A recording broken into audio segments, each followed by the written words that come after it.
کہ ہر دوا کا بھی مزاج ہوتا ہے اور ہر غذا کا بھی مزاج ہوتا ہے۔ انسانی باڈی کے اندر چونکہ 4 ہی ٹیشوز ایسے ہیں جس سے انسان کی باڈی بنتی ہے، اور خون ان سارے ٹیشوز تک پہنچ کر ان کی الگ الگ غذا ان کو دیتا ہے، بلکہ وہ ٹیشوز خون میں سے اپنی غذا خود بخود جذب کرتے رہتے ہیں۔ اس کی بحث لمبی ہوگی، خون کیسے غذا دیتا ہے، کیسے نہیں دیتا، وہ کہاں جاتا ہے، یہ الگ کسی ویڈیوز میں انشاءاللہ تفصیل سے بتاؤں گا جب دوران خون بیان کروں گا۔ سامعین محترم، غذاؤں کے ساتھ ساتھ ہمیں یہ بھی خیال کرنا پڑے گا کہ ہمارے کھانے پینے میں جو مسالہ جات استعمال ہو رہے ہیں ان کا کیا مزاج ہے۔ قدرت کی طرف آپ نظر دوڑائیں تو قدرت نے مرچوں کے مزاج میں بھی بہت ساری تفریق کر دی۔ کہیں سفید مرچ چل رہی ہے، کہیں سیاہ مرچ چل رہی ہے، کہیں مگا کے نام سے فلفل دراز چل رہی ہیں، کہیں سبز مرچ چل رہی ہے۔ سبز مرچ کے اندر کوئی انتہائی تیز، کوئی درمیانی، اور کوئی شملہ مرچ کے نام پہ بالکل میٹھی، اور کوئی سرخ نام پر کوئی لاہوری مرچ، کوئی کشمیری مرچ۔ مسالے جات میں سے صرف مرچوں پر دیکھیں تو ان میں کتنی کمی اور بیشی ہے۔ اسی طرح تمام سبزیاں اور تمام پھل اور تمام اناج یہ اپنے مختلف مزاج رکھتے ہیں۔ یہ الگ بات ہے کہ کبھی کسی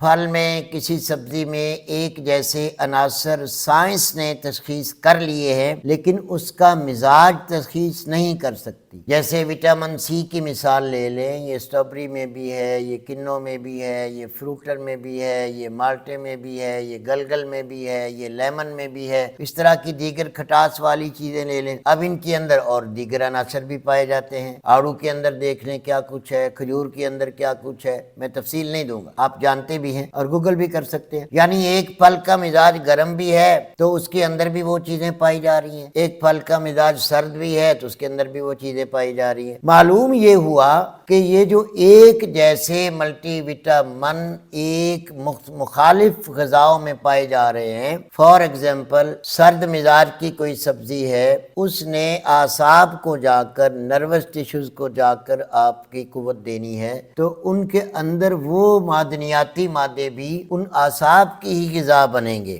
گرم اگر غذا آپ لے رہے ہیں اور سیم وہی آپ کے وٹامن اس کے اندر موجود ہیں تو انہوں نے آپ کے گلینڈ اور جگر کے لیے صرف ہونا ہے۔ اسی طرح آپ دیگر سبزیوں کی اور پھلوں کی مثال لے سکتے ہیں۔ اب مسالہ جات کے اندر بھی یہ دیکھا جاتا ہے کہ اگر گرم مزاج کا مریض آ گیا ہے تو اس کو ہم سرخ مرچ سے روکتے ہیں، سبز مرچ سے روکتے ہیں، بہت تیز اسپائسی مسالہ جات سے اسے ہم دارچینی سے بھی روک دیتے ہیں، لونگ سے بھی روک دیتے ہیں، جائفل سے بھی روک دیتے ہیں، جلوتری سے بھی روک دیتے ہیں، اسے رائی سے روک دیتے ہیں، زعفران سے روک دیتے ہیں، دیگر اس طرح کی گرم مسالے۔ اب ٹھنڈے آ جائیں، اب ٹھنڈے مسالے ہیں، اس میں آپ دھنیا کو چیک کر لیں، آپ سفید زیرے کو چیک کر لیں، آپ کالے زیرے کو چیک کر لیں، اس طرح بادیاں خطائی کو چیک کر لیں، سونف ڈالے جاتے ہیں، کہیں چھوٹی الائچی ڈالی جاتی ہے، کہیں بڑی الائچی ڈالی جاتی ہے۔ یہ سامعین محترم آپ نے ذہن میں رکھنا ہے کہ مریض کی طبیعت کے مطابق مسالہ جات بھی اس کی سبزیوں میں ڈالے جائیں گے۔ کہیں گھی ڈالا جائے گا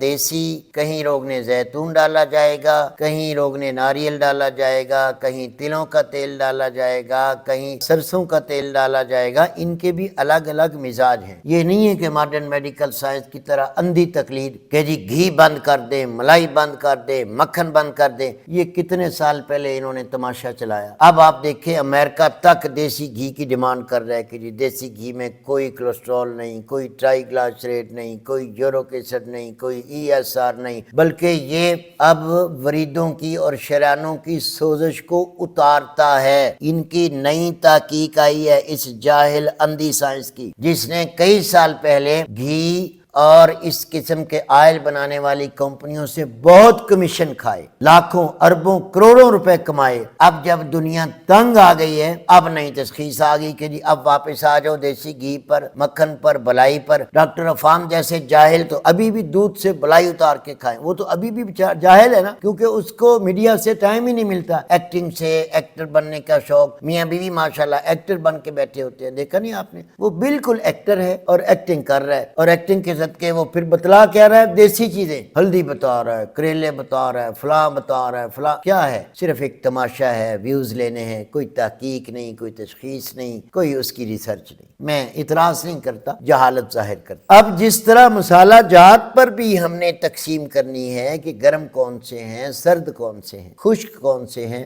اور تر کون سے ہیں، آپ یقین جانیے بلیک مرچ آپ منہ میں رکھیں، اس کو چبائیں، آپ کے منہ سے پانی بہنا شروع ہو جائے گا۔ سرخ مرچ یا سبز مرچ آپ منہ میں چبائیں یا رکھیں، آپ 2-2.5 گلاس پانی پینے پہ مجبور ہو جائیں گے۔ اب سمجھ آ گئی آپ کو؟ یہی وہ چیزیں ہیں جو علاج بالغذا کے تحت ادارہ ابن طبیب آپ سے شیئر کرتا رہتا ہے۔ مطب ابن طبیب پر free online checkup کیا جاتا ہے۔ ابھی ہمارے واٹس ایپ نمبر پر رابطہ کریں اور گھر بیٹھے اپنا مزاج معلوم کریں۔ اپنے مزاج کے مطابق غذائی چارٹ یا دوا کا کورس منگوائیں۔ آئیں فطری اور قدرتی طریقہ علاج کی طرف مطب ابن طبیب کے ساتھ۔